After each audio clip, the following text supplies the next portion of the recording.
Thanks for staying with us. On this segment, we'll be discussing one of the most important issues today, flood. The governor is watching. Flooding that has been ravaging many states in Nigeria. In fact, it seems to be the worst happened in many years. Now, many lives have been lost, properties worth millions of naira destroyed, millions of Nigerians have also been displaced internally. Joining us on the show now is a renowned civil engineer, who is also the special advisor, or the permanent secretary, actually, the Ministry of Environment, Mr. Nurudeen Shodeinde. Welcome to the show, sir. Good morning, thank you. So we're monitoring the floods across the country, and we're going to be talking to NEMA and other people within the federal government. But you are in Lagos, and we just recently got another alert, a warning, saying that we should be expecting flood in the Victoria, Ikoyi, Lekki area. I saw that yesterday in the papers. And also, we saw recently that Kara Bridge has been flooded. Kara area where they sell the animal cows, been flooded, and we're expecting more floods. That's what they told us. Now we brought you here to come and give us clarity. When are the floods coming? Are they here? And what should we do? That's it. Thank you very much. Let me first interpret that alert. Okay. We're not saying expect. Okay. We're saying be prepared. Okay. Yeah. What's the difference? There's a difference. Now, projections, because we can't control nature, when it will happen. We can't predetermine the volume. We only project it. Okay. Now, from the data we have, compared to previous years, we're fine. Okay. You might see water at Kara is an annual event. Kara gets flooded in October, but we never climbed the bridge. But there was a year, 10, 12 years ago, then the water climbed that decompiled. That was a one-off. But Kara area is a floodplain. Water being there is natural, but it is its natural habitat. Okay. We are the ones that went to invade its space, and we didn't provide for that invasion. So, but from our own data, from our gauges, and from volume, the data we have from the Ogun-Based Development Authority, in terms of the water passing through the dam, we're fine. Our gauge said that, well, we're still below the flood alert level. But we know that nature surprises, climate change is not predeterminable. We're saying, in case you see anything, be on the lookout. In case, because life is the most important thing. Yeah. We're not saying there's going to be flooding, but in case that indicator comes, we don't want to be found over-relaxed. Okay. That's why we're just being alert. We're just being prepared. All right. That's what we're doing. So for me, it would be, what are the indicators I, as a resident just moving around, would see and would make me take caution? And two, what am I supposed to do so I'm not caught up? If there's a flood, what we found out, a lot of people caught up in floods in their homes. What am I supposed to do before it finally hits? Where am I supposed to go? Where am I supposed to carry my load? Thank you. Well, number one, government cannot provide accommodation for everybody that could be affected. That's why we're giving this early warning that make enough arrangements for alternative accommodation in case it happens. Yeah. It will not likely happen. Yeah, but I am near certain about that. But as an engineer, you give them for probabilities. Yeah. But from data at our disposal, it might not happen. As I'm talking to you now, the dam has reduced the volume of flow coming out of it. Okay. They're holding back a lot of the water the dam is receiving. Every day, the volume discharge is reducing. Okay. Now, my stages in the lagoon are going down as well, showing that, yes, like over time, October has been the peak, and the peak is going down into early November. Okay. But if it happens, God can surprise us. Yeah. So, and that thing happens. We're saying that we're not unawares, and we're saying make alternative arrangements. But in case of an emergency, government is prepared for emergencies. No, that's the issue of LASEMA and NEMA and all the other agencies for emergency. I know that Lagos has some accommodation that are there that have been using over the time, but they cannot take everybody that will be affected. So we've made some minimal arrangements for all this. So how prepared was government concerning this Okoba area? Because I know that every year, Okoba is Agege, and that's Lagos State ahead. Before I hear Zoguna, it's Lagos State, I need to be sure. Every year, that flood happens. I think a few years ago, we saw buildings, swallowed up, submerged, cars and everything. And this year again, so now that you're saying be prepared, how prepared was government and how prepared were the indigents who already know that that area is prone to flood every year? Thank you. Lagos had been prepared for more than 40 years now, because for the first master plan Lagos had for drainage was only 1974. Okay. That identified about six systems in Lagos. These are natural channels that are existing. But Lagos is a coastal state. Most of the land is a drainage basin, right? But in the studies we did, okay, in case you want to develop, leave this area for a major channel. In 1980, Lagos Island, our power master plan was done. So we've progressively elaborated. As Lagos expanded towards Agege Ikeja, we did the work in 1996, I think, or 95, we went down for Greater Lagos. But in 2015, we now harmonized everything into a major Lagos state master plan for drainage. We have 169 primary channels, the big canals, where people are already living. So our preparedness is that we make sure these canals are free-flowing. We clean them, we make them functional, because it's a conveyor system. From the gutters in front of your houses to a collector into a perimeter before it gets to the lagoon. So Okwaba particularly was constructed, I think, in 2008. That's where the first was concrete line. It could be earth channel, but because people have built close to it, we had to improve the capacity, improve the functionality by lining it. But 12 years down the line, 4 years down the line, people have built more areas. So presently we have a contract ongoing to expand it. We did the stakeholders. Have to demolish buildings for that? Yeah, we did. We did. We had the stakeholders, the local government chairman, everybody, they were all there. They agreed. We've done demolition. So we just said about a couple of months ago. It's going to take us 2 years to finish that. So the canal now be a bit bigger to take a lot more volume. But that is not the issue here right now. Okay. Natural drainageability as created is that the ground is the big drainage. It's to soak up a lot of it. Water. But you and I, in our houses, have done what? Flaved everything. We sealed it. So 50% of that runoff that should go into the ground is now flowing on the surface. The foliage, where are they? The trees, the grasses, all gone. That's when that storage capacity that has been taken out. So we're having now 100% of rainfall on the street, in the environment. No engineer can solve that. So what we do as being proactive is to ensure that, well, what we have is free. You'll have stagnation. We always say that 2-3 hours, it will go. As bad as Okwaba was, within 2 hours, it disappeared. So that's the preparation that Lagos City is doing. And we beat our chest that we will always be prepared. Because we know it's going to happen. And we're not just caught unaware. As you were talking now, you talked about, us flooring all our houses, we don't plant trees. Add the one that happens behind the canal around last where I'm going the money, I'm holding one nylon. So I near the canal, throw it in. I clog it. And then I scream when it's flooded, government. Let's talk about how much, our activities are affecting your work and how we need to better change our lifestyle, our ways of doing things. Sustainability. Well, there's an international acronym, SWORDS. Sustainable drainage systems. That's the best practice in stormwater management. What you mentioned is just a habitual thing, which we believe that awareness will be able to solve. We keep talking about, I'm happy you raised enforcement. it too. Enforcement, when you have over 20 million people in Lagos and you have to now enforce everything, it's a bit challenging. Moral suasion and a personal conviction to change. If we all know that there's a problem, why do we want to keep doing the same thing and expect a different result when we're not a class of people that we don't want to be? So I believe that you don't have to come to you with cane and punishment. If we're the ones feeling the pain. Yeah, I understand. I understand where you're coming from, but I think we will be...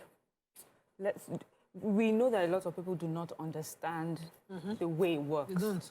And everybody thinks that this flood happens somewhere away from us. And many people do not see the direct impact that their lifestyle has on, how the flood emerges.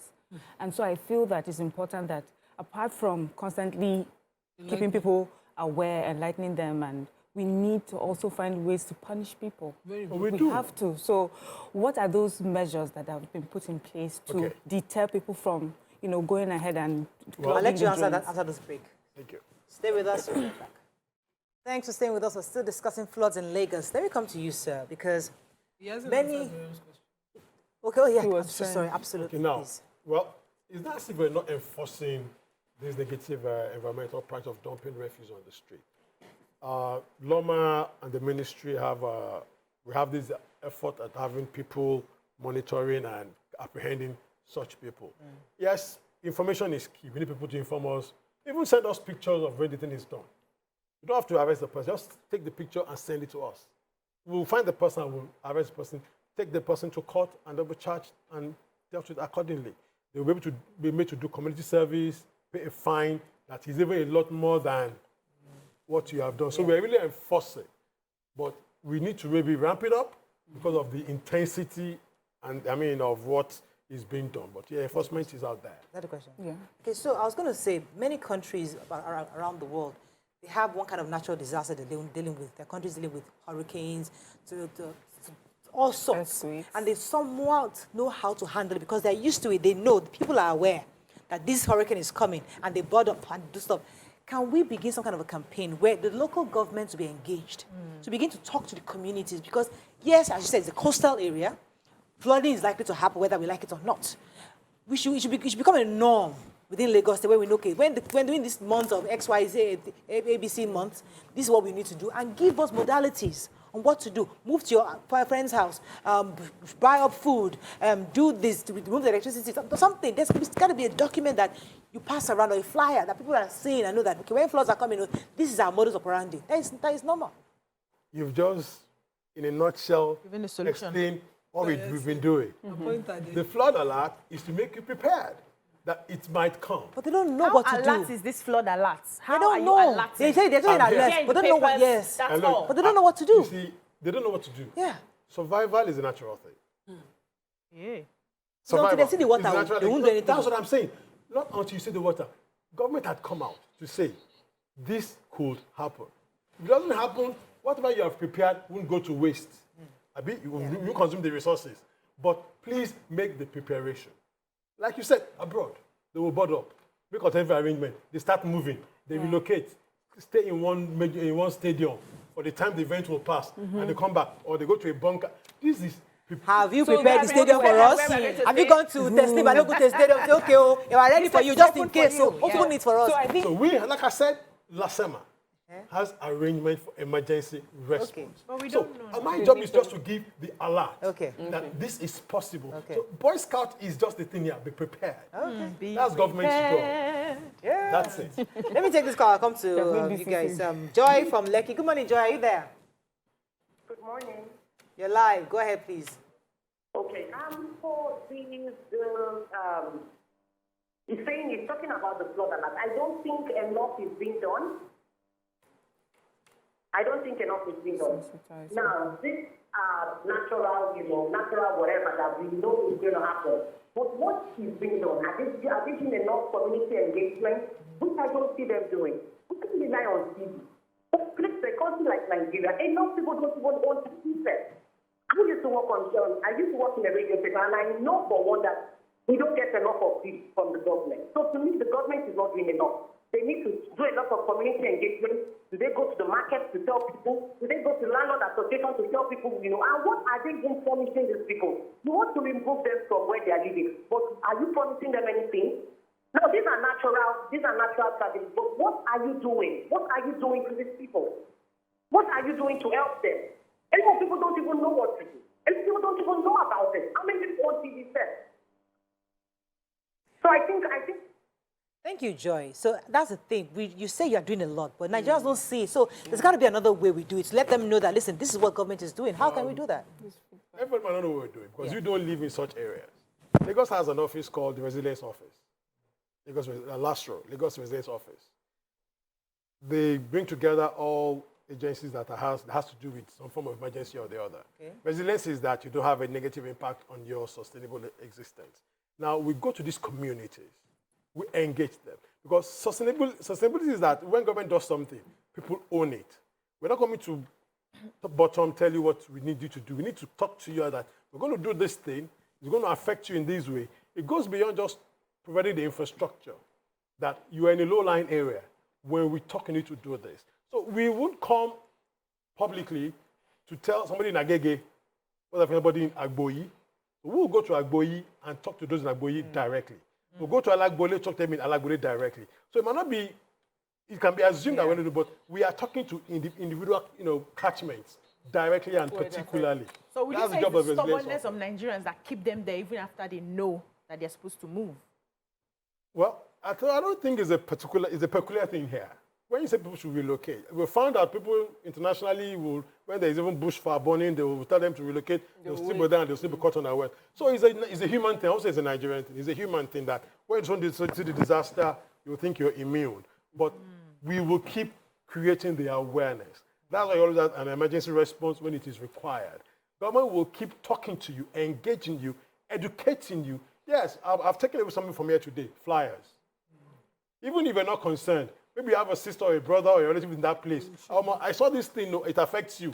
What are you thinking about? Somebody, maybe if it's coming from government, if it's coming from a fellow citizen, you will listen. So, I mean, we need to look at other alternatives of reaching out to the people, and we're really learning. That's why we're engaging. I'll take your question after the break. We have to go from that break. Stay with us to be right back.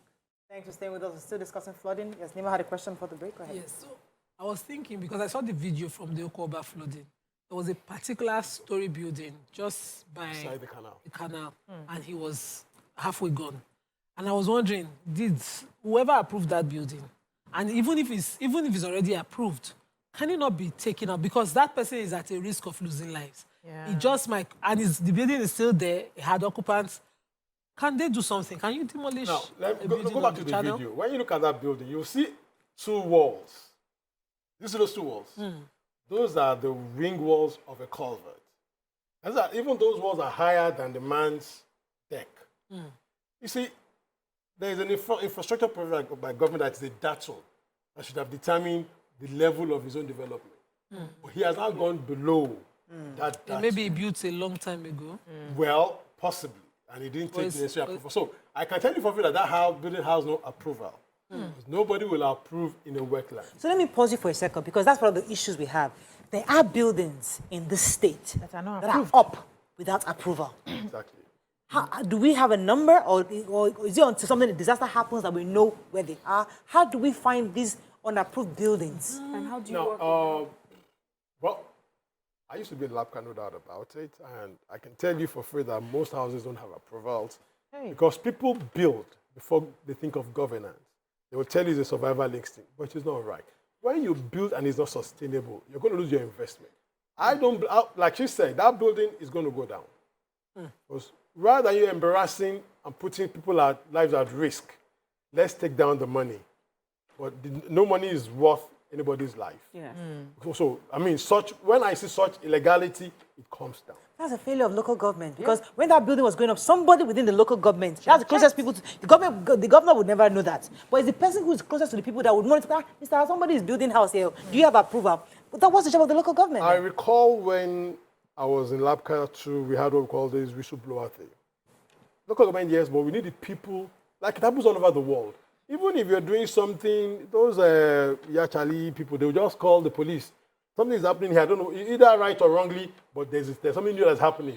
You inform the authority. Let us come and find out what is happening.